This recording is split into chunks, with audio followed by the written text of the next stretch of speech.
I've been attached with the feeling of waking up with you by my side.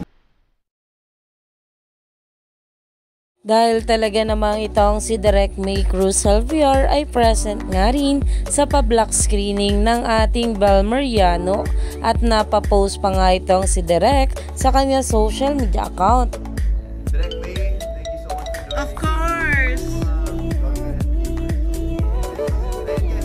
Siyempre yung abroad natin sa wardrobe.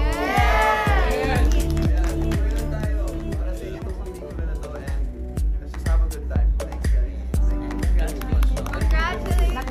Yay! Woo! Direk May, thank you so much for joining. Of course!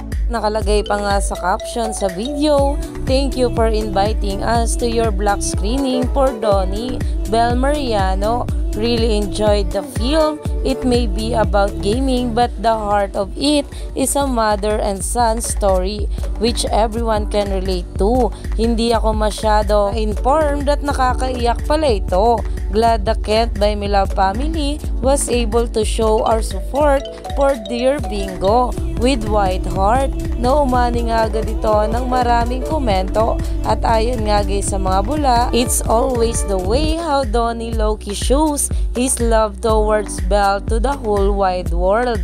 Through his sweet low-key action, he's really so in love. Let me just say, dahil grabe nga talaga ang pa-block screening ng ating Bel Mariano para kay Donnie. Naalam naman natin na palagi nga nilang ginagawa sa mga solo ganaps ng couple. Kaya naman umani pa nga ito ng maraming komento at pinag-uusapan na.